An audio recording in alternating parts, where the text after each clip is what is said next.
கர்த்தருடைய பரிசுத்த நாமத்திற்கு மகிமை உண்டாவதாக. இயேசு கிறிஸ்துவின் இனிய நாமத்தில் உங்களை வாழ்த்துகிறேன். Glory to God. அவரே நம் நம்பிக்கை. இந்த நாளிலும் உங்களோடு தியானிப்பதற்கு எடுத்துக்கொண்ட வேத வசனம் யோபு 19வது அதிகாரம் 25ஆம் வசனம். அதை வாசிக்கிறேன். என் மீட்பர் உயிரோடு இருக்கிறார் என்றும் அவர் கடைசி நாளில் பூமியின் மேல் நிற்பார் என்றும் அறிந்திருக்கிறேன். பிரியமானவர்களே, யோபு தன்னுடைய கஷ்டங்களின் மத்தியிலே, வருத்தங்களின் மத்தியிலே, துயரத்தின் மத்தியிலே அவர் சொல்லுகிறார், என் மீட்பர் உயிரோடு இருக்கிறார்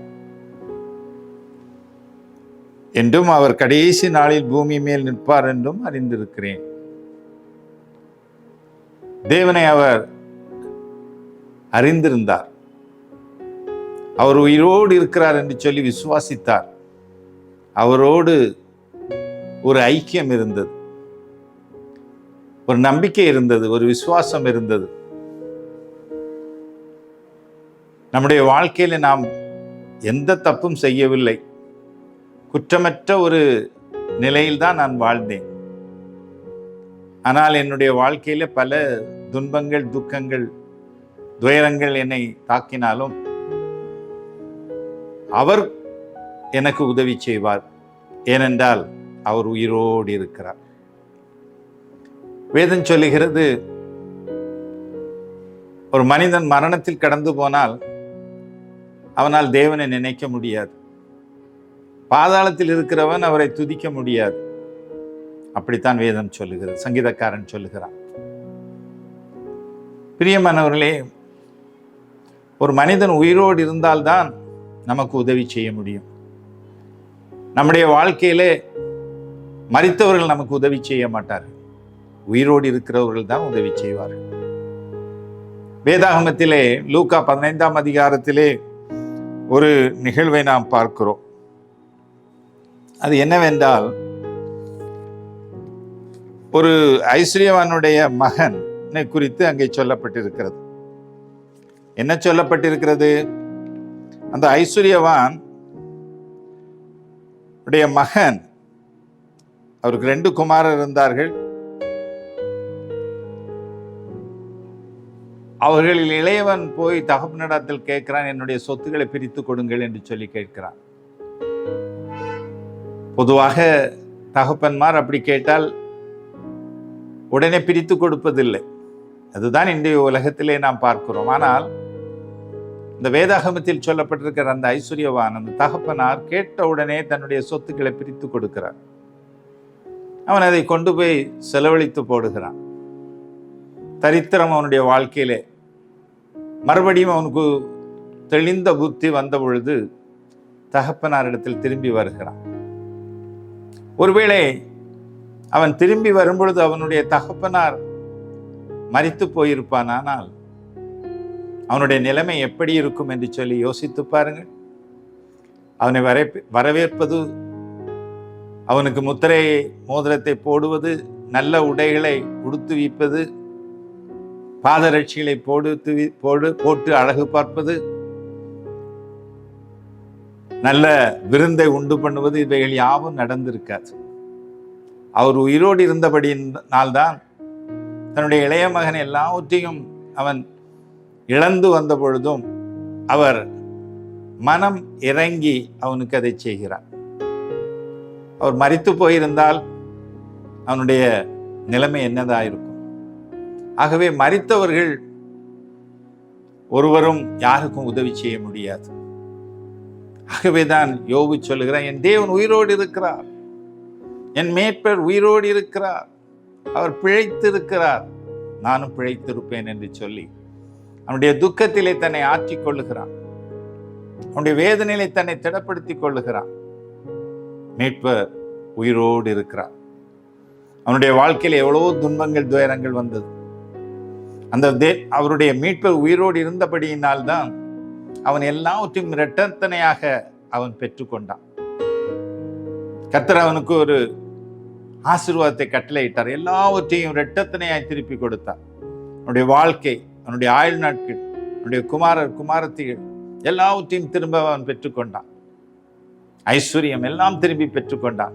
காரணம் என்னவென்றால், யோபுடைய மீட்பர் உயிரோடு இருக்கிறார். அவர் அந்த நாட்களிலே இஸ்ரவேல் ஜனங்களோடு அவர் ஜீவனுள்ள தேவனாக நடமாடினார். அந்த நாட்களில் இஸ்ரவேல் ஜனங்களுக்கு அவர் அதிசயங்களையும் அற்புதங்களையும் செய்தார். அடிமைத்தனத்திலிருந்து அவர்களை விடுவித்து கொண்டு வந்தார். பார்வோனுடைய பிடியில் இருந்து அவர்களை விடுவித்தார். எகிப்திய ஜனங்களுக்கு முன்பாக அவன் இரக்கம் பெற்றார்கள். மோசேயும் ஆரோனும் அதிசயங்களையும் அற்புதங்களையும் செய்து அந்த இடத்திலே தேவன் ஜீவிக்கிறார் என்பதை நிரூபித்து காட்டினார்கள். எரேமியாவில் இப்படி ஒரு வார்த்தையை பார்க்கிறோம். எரேமியா 51:34 விதமாக சொல்லுகிறது. எரேமியா தீர்க்கதரிசியின் புஸ்தகத்திலே, அவர்களுடைய மீட்பர் ஓவெனில் வல்லமை உள்ளவர், சேனைகளின் கர்த்தர் என்பது அவருடைய நாமம். இஸ்ரவேல் ஜனங்களுடைய மீட்பர் வல்லமை உள்ளவர். அவர் உயிரோடு இருக்கிறார். இஸ்ரவேல் ஜனங்களோடு அவர் உயிருள்ள ஜீவனுள்ள தேவனாக அவர்கள் முன்னாக கடந்து சென்றார். அதிசயங்களையும் அற்புதங்களையும் அவர் செய்தார். சீனா மலையிலே அவர் ஜீவனுள்ள தேவன் என்று சொல்லி அவர்களுக்கு காண்பித்து கொடுத்தார், பேசினார். அவருடைய சத்தத்தை எல்லோரும் கேட்டார்கள், பயமடைந்தார்கள். அக்னி ஜுவாலை எரிந்தது, அவருடைய மகிமையை கண்டார்கள். மோசே அவருடைய மகிமையை கண்டான். செங்கடல் பிளந்தது, அமலேக்கியர்கள் அழிந்து போனார்கள், பார்வோன்கள் அழிந்து போனார்கள். பிரியமானவர்களே, உயிருள்ள தேவன் நம்மோடு இருக்கிறார். என்னென்ன அடிமை வாழ்க்கை இருக்கிறது, எனக்கு அடிமைத்தனத்திலிருந்து எனக்கு பாவத்திலிருந்து விடுதலை அடைய முடியவில்லை. ஏதோ ஒரு பாவம் என்னை மேற்கொண்டே இருக்கிறது, என்னை அடிமைப்படுத்துகிறது, நாள்தோறும் என்னை வாதிக்கிறது என்று சொல்லுகிறீர்களா? உங்கள் மீட்பர் உயிரோடு இருக்கிறார். இஸ்ரவேல் ஜனங்களை எகிப்திலிருந்து விடுவித்த தேவன் உங்களுடைய பாவ வாழ்க்கையிலிருந்து விடுவிப்பார்.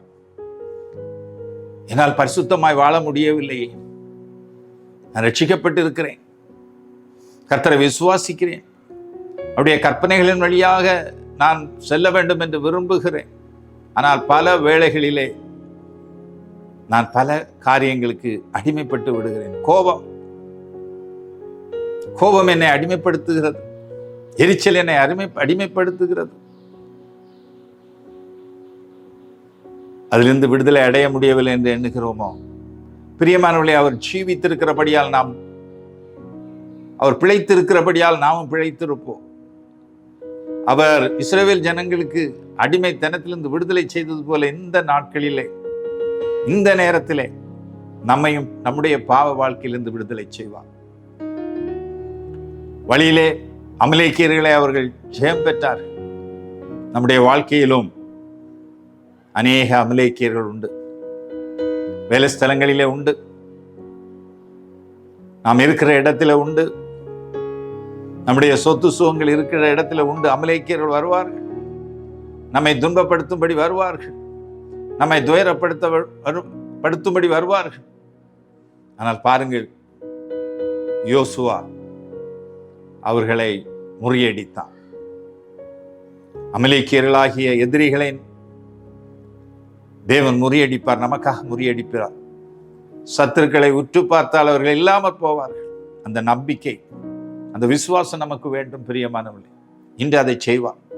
யோபு தன்னுடைய வாழ்க்கையில எல்லாவற்றையும் இழந்திருந்த பொழுதுதான் சொல்லுகிறான், என் மீட்பர் உயிரோடு இருக்கிறார் என்று சொல்லி. அந்த மீட்பர் அவருடைய வாழ்க்கையில அற்புதங்களை செய்தார். அவர்களுக்கு மன்னாவை கொடுத்தார், காடையினால் அவர்களை திருப்திப்படுத்தினால், தாகம் தீர்க்க தண்ணீர் கொடுத்தார். வழியிலே எல்லா எதிரிகளையும் அவர்கள் வென்றார்கள். சீக்கியமையும் ஓகையும் வென்றார்கள், மீதியானியர்களை வென்றார்கள். அவர்கள் யோர்தானை கடந்து அவர்களுடைய கானான் தேசத்திற்குள் பிரவேசித்தார்கள். பிரியமானவர்களே, தடைகள் உண்டு. எல்லா தடைகளையும் உடைக்கிற தேவன் நம்மோடு இருக்கிறார். இஸ்ரவேல் ஜனங்களோடு அவர் இருந்தார். அவர்களோடு உடன்படிக்கை பெட்டியில் இருந்து அவர்களுக்கு தம்முடைய பிரசன்னத்தை அந்த கிருபாசன தண்டையிலே அவர்களுக்கு தம்மை வெளிப்படுத்தினார். ஆசாரிப்பு கூடாரத்தில் தம்மை வெளிப்படுத்தினார். அதன் பின்பு இந்த உலகத்திலே மனித குமாரனாக இயேசு வந்து நம்முடைய பூமியிலே ஜனங்களுக்கு தம்மை வெளிப்படுத்தினார். ஜீவனுள்ள தேவனாக அவர் வாழ்ந்த நாட்களிலே அதே போல பூமியில் வாழ்ந்த ஒவ்வொருவருக்கும் நன்மை செய்தார். நன்மை செய்கிறவராக சுற்றி தெரிந்தார். அற்புதங்களும் அதிசயங்களையும் செய்தார். இறந்தவர்கள் உயிர்வடைந்தார்கள். குஷ்டரோகிகள் சுகமானார்கள். சப்பானிகள் நடந்தார்கள். குருடர்கள் பார்வையடைந்தார்கள். செவிடர் கேட்டார்கள். மரித்தவர்கள் உயிரோடு எழுந்தார்கள். தரித்திரர்களுக்கு சுவிசேஷம் பிரசங்கிக்கப்பட்டது. நன்மை செய்தார். அவர் ஜீவனுள்ள தேவனாய் இருந்தபடியினாலே நம்முடைய மீட்பர் உயிரோடு இருக்கிறார். இந்த நாட்களிலே நம்முடைய மீட்பர் நம்மோடு இருக்கிறார்.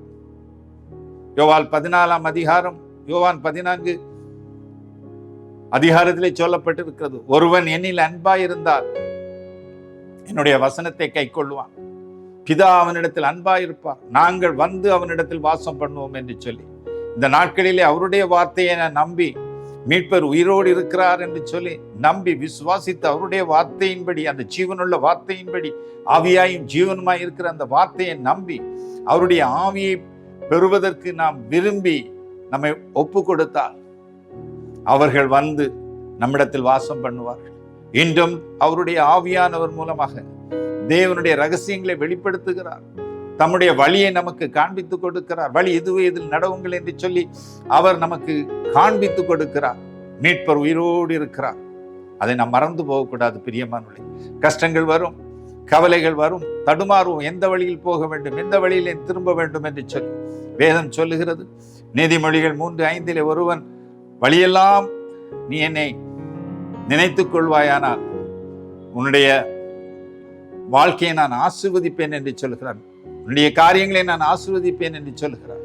பிரியமானவர்களே, அவர் நம்மோடு இருக்கிறார் என்று சொல்கிற நம்பிக்கை, மீட்பவர் உயிரோடு இருக்கிறார் என்ற நம்பிக்கை, அவர் நம்முடைய வாழ்க்கையில எல்லாவற்றையும் சரியாய் செய்வார், வழிகளை காட்டுவார், இழந்தவைகளை மீட்டு தருவார், அடிமைத்தனத்திலிருந்து நம்மை விடுவிப்பார், பாவத்திலிருந்து நம்மை விடுவிப்பார், நோய்களிலிருந்து நம்மை விடுவிப்பார், கடனிலிருந்து நம்மை விடுவிப்பார், நம்மை ஆசீர்வதிப்பார், நம்மோடு இருந்து வழி நடத்துவார் என்று சொல்லி அவர் நம்மை நடத்துவார். யோபுடைய மீட்பர் வல்லவர், யோபுடைய மீட்பர் வருவார் என்று சொல்லி அவர் சொல்ல, என்னுடைய கண்கள் அவரை காணும், அவர் பூமியிலே வருவார், அந்நிய கண்கள் அல்ல, என் கண்கள் காணும் என்று சொல்லி யோபு சொல்லுகிறார். தன்னுடைய வாழ்க்கையிலே அவர் வருவார். பிரியமானவர்களே, நம்முடைய கண்கள் காணும், நம்மை பரிசுத்தப்படுத்தி அவர் மறுரூபப்படுத்தி அவரை காண்பிக்கும்படி செய்வார். நம்முடைய வாழ்க்கையில் எல்லாவற்றையும் தருவார். ஏனென்று சொன்னால் நம்முடைய மீட்பர் உயிரோடு இருக்கிறார். அவர் ஜீவனுள்ள தேவன், சர்வ வல்லமுள்ள தேவன். நம்முடைய எல்லா காரியங்களிலும் அவர் நமக்கு நன்மை செய்வார். கிருபையும் நன்மையும் நம்மை தொடரும். நாம் செபிப்போம்.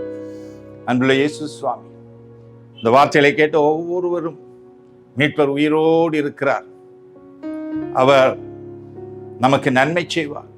நம்மை அடிமைத்தனத்திலிருந்து விடுவிப்பார், பாவ அடிமைத்தனத்திலிருந்து விடுவிப்பார், முடியாத காரியங்களை முடித்து தருவார், ஜெயம் கொடுப்பார். என்ன கஷ்டங்களும் பாடுகளும் சஞ்சலங்களும் தவிப்புகளும் வந்தால், ஆத்துமாவில் சஞ்சலம் இருந்தால் கர்த்தர் நமக்கு சமாதானத்தை தருவார் என்று சொல்லி விசுவாசித்து என் மீட்பர் உயிரோடு இருக்கிறார் என்று சொல்லி யோபு சொன்னது போல சொல்லுவோமானால் கர்த்தர் எல்லா காரியங்களையும் நமக்கு நன்மை செய்வார். ஒரு காரியத்திலும் நாம் இடறி விழுவதில்லை, ஒரு காரியத்திலும் நாம் தோல்வி அடைவதில்லை. அவர் அனுப்புவார், தேவதூதர்களை அனுப்புவார், தேவதூதர்களை போல மனிதர்களை அனுப்புவார் நமக்கு உதவி செய்யும்படி. எந்த இடத்திலே நமக்கு உதவிகள் வேண்டுமோ அவர் நமக்கு அனுப்பி நம்மை எல்லா காரியங்களிலும் பாதுகாத்துக் கொள்வார், நமக்கு நன்மை செய்வார். நம்ம அதை விசுவாசிப்போம். அன்புள்ள இயேசு சுவாமி இப்படியே அவர்களுக்கு செய்யும், அவர்களுக்கு எல்லா காரியங்களிலும் உதவி செய்யும். எல்லாவற்றிலும் அவர்கள் விசுவாசிக்கட்டும், மீட்பர் உயிரோடு இருக்கிறார் என்று சொல்லி எப்பொழுதும் நினைத்து கொள்ளட்டும் வழிகளிலே. அப்படியே ஆண்டவர் உதவி செய்கிறார். இயேசு கிறிஸ்துவின் இனிய நாமத்தில் கேட்கிறேன் நல்ல பரம்பிதாவே, ஆமென்.